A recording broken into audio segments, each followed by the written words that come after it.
Ketosis ni hali ya kimetaboliki ambapo mwili huwa unatumia mafuta kama chanzo cha nishati badala ya wanga. Na hii huwa inatokea pale ambapo utaacha kutumia vyakula vya wanga, na tunasema pale ambapo utatumia kiasi kidogo sana cha wanga, ambapo tunasema angalau kwa siku utumie gramu 50 tu za vyakula vya wanga. Kwa pale utakapo limiti matumizi ya vyakula vya wanga mpaka gramu 50 kwenye lishe, maana yake utaruhusu mchakato wa ketosis kuweza kutokea katika mwili wako, ambapo nimesema ni hali ya kimetaboliki ambayo mwili unatumia mafuta kama chanzo cha nishati badala ya glukosi. Sasa na wakati mwili unapoanza kuchoma mafuta kama chanzo cha nishati, ini huwa linazalisha kitu kinaitwa ketoni. Ketoni huwa zinatumika kama chanzo cha nishati mbadala kwenye ubongo pamoja na kwenye misuli, na ndio maana pia katika diet yetu ya ketogenic diet huwa inahusisha matumizi ya mafuta mengi kwenye lishe yako ama kwenye sahani yako. Unatakiwa kuhusisha vyakula vingi vya mafuta masafi, lakini pia protini kiasi na wanga kidogo, ambao ni kati ya gramu 20 mpaka gramu 50. Hiyo ndo ketosis. Ketosis hii ni nzuri sana kwa watu wanaotaka kuchoma mafuta, watu wanaotaka kupunguza uzito, ni nzuri sana, lakini pia kwa watu wenye kisukari ni nzuri sana. Nadhani ngoja nieleze hizi faida zake kwa upana ili uweze kuelewa zaidi.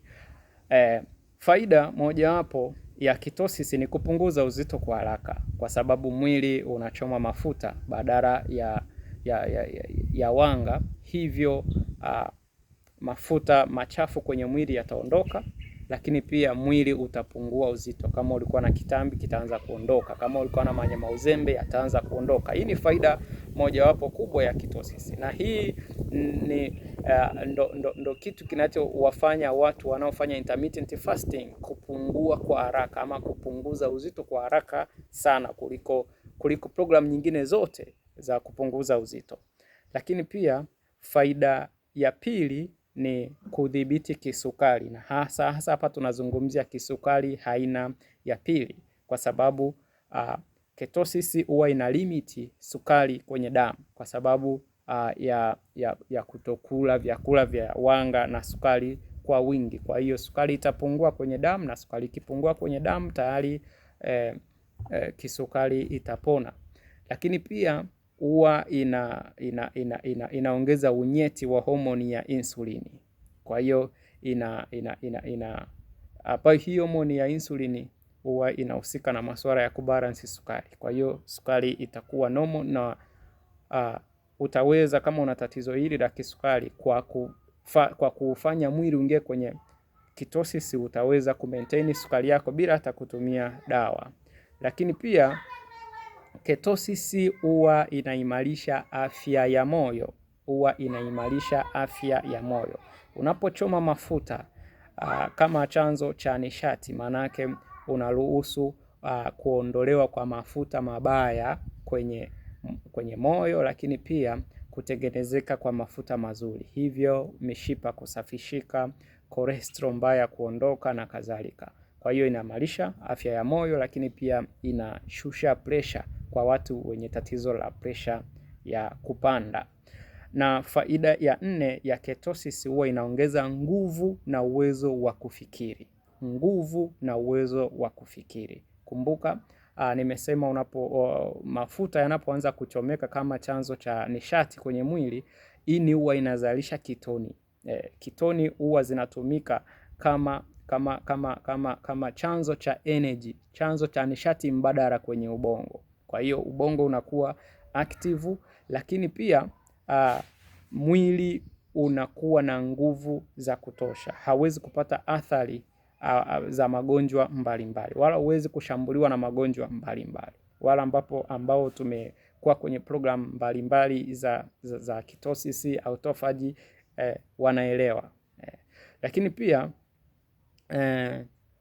huongeza pia nguvu za mwili, kwa sababu inahitaji usaidia mwili kuhifadhi na kutumia nishati kwa ufanisi. Yaani mwili unatumia nishati kwa ufanisi, kwa sababu kuna shortage ya vyakula vinavyoupa mwili nguvu. Kwa mwili utalazimika kwa namna yoyote kutumia energy kutoka kwenye mafuta.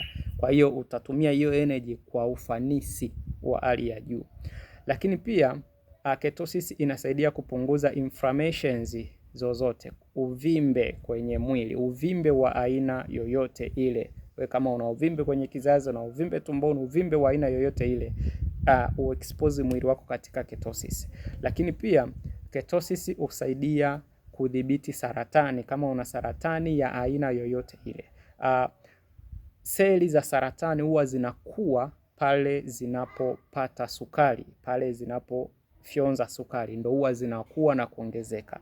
Kwa hiyo katika programu hii ambayo ina expose mwili kwenye ketosis, huwa kuna limiti ya vyakula vya wanga na sukari. Kwa hiyo ukiondoa sukari kwenye diet yako, ukaondoa wanga kwenye diet yako, tayari utasababisha hizi seli ziwe dhaifu na mwisho wa siku saratani inapotea. Lakini pia faida nyingine za ketosis ni kurefusha maisha, kwa sababu inakuchochea kuingia kwenye autophagy. Kwa hiyo kama utaingia kwenye autophagy, maana yake seli zote zilizochakaa, zilizozeeka zote zitakuwa removed out. Kwa hiyo mwisho wa siku utabaki kuwa na afya njema na utaonekana kijana hata kama una umri